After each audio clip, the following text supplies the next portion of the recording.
John Ulzheimer is known as one of our nation's most recognized credit experts. Having worked for 28 years in the credit industry, John has become one of the most prolific speakers about credit and the go-to authority on answers to credit-related questions. Credit Countdown with John Ulzheimer. Hello, my name is John Ulzheimer. I am a consumer credit expert. I have almost 30 years of experience in the credit industry. I spent time at FICO, which is obviously the company that designed and developed the FICO credit scoring system. And I also spent some time at Equifax, which is one of the 3 generally recognized consumer credit reporting agencies. All right, today we're going to talk about a metric in FICO's and VantageScore's credit scoring systems that is really important, but often gets a lot of misrepresentation, a lot of myths about this. This is called the Revolving Utilization Ratio. Revolving utilization is a metric in credit scoring systems that essentially measures the relationship between the balances on your credit cards, the credit limits on your credit cards, as they are reported by the credit reporting agencies. So essentially as they appear on your credit reports. You've probably seen references to the credit utilization ratio or the balance to limit ratio. These are terms made up by bloggers. These aren't actually terms used in model development. The actual term to describe the relationship between credit card balances and credit card limits is revolving utilization. But for the sake of brevity, we may call it the balance to limit ratio or the credit utilization ratio. I just want to make it clear to you that these are not actual terms used in model development. That's the term that's used. So the actual real formal name of what I'm going to discuss is revolving utilization. So let's talk about how it is calculated. It's actually very easy to calculate. If you can do division, you can calculate the utilization ratio on your credit reports, or math and division. Pull your credit reports, sit down with a highlighter and a calculator, and you'll be able to calculate your revolving utilization. Look at all of the credit cards that appear on your credit report that are open, meaning that they're not closed. We only care about open accounts for the purposes of this particular presentation.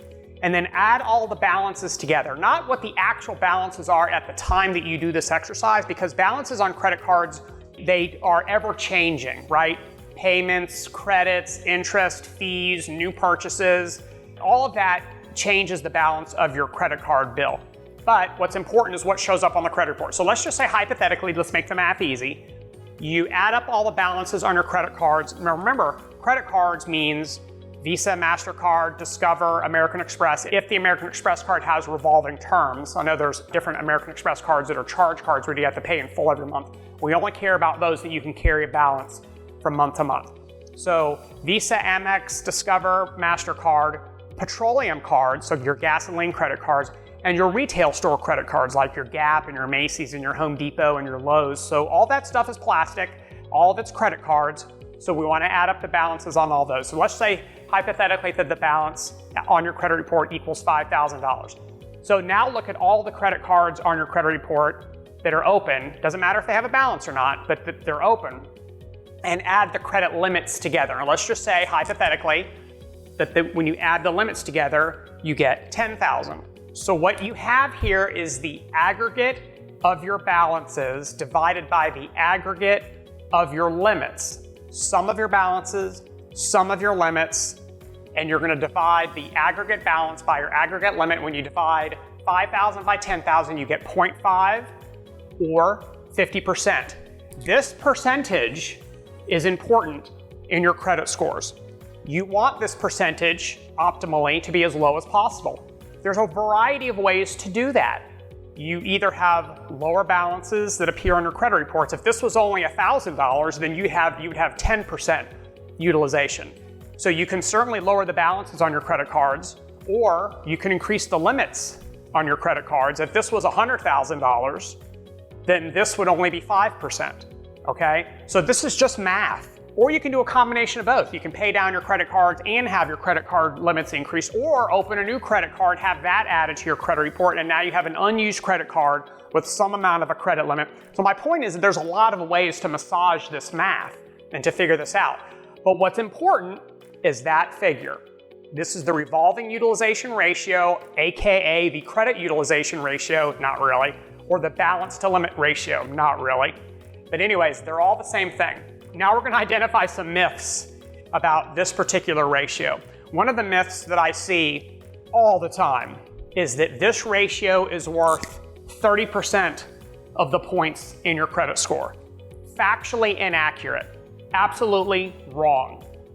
This particular ratio is in the category of metrics that equates to 30% of your points. It is not the entire category. There are actually several other metrics in the debt-related category in FICO and VantageScore's credit scoring systems that are not the credit utilization ratio or the revolving utilization ratio. So whenever you read that this ratio is worth 30% of your credit score points, incorrect, okay? It is part of the category that's worth 30%. It drives me crazy. It's right on FICO's website. All you have to do is look at their website and it shows you everything that's in the debt category, and this is just one of like 6 things.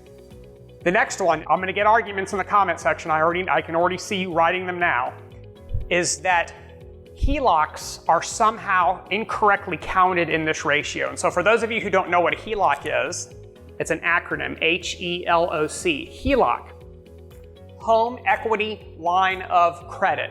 So this is when you open up a line of credit secured by the equity in your home. It's called a home equity line of credit, but most of us credit types who tend to speak in acronyms, we just call those HELOCs.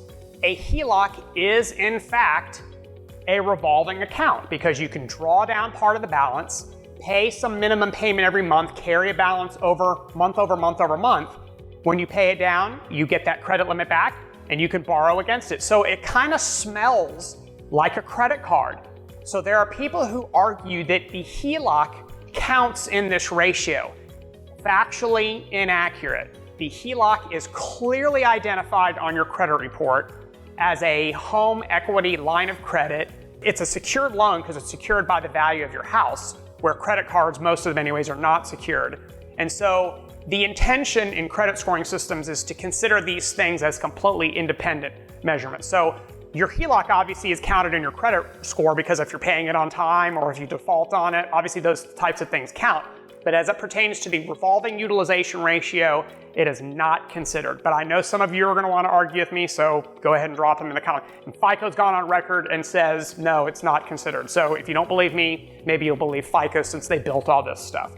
So those are some good myths that hopefully we've just dispelled. So let's draw a humongous circle around these and then a line through them. False, not worth 30%. HELOCs do not count. Look, I'm not trying to minimize the importance of this ratio. It's very important. It's not the be-all, end-all. It's not why your 850 is now a 650.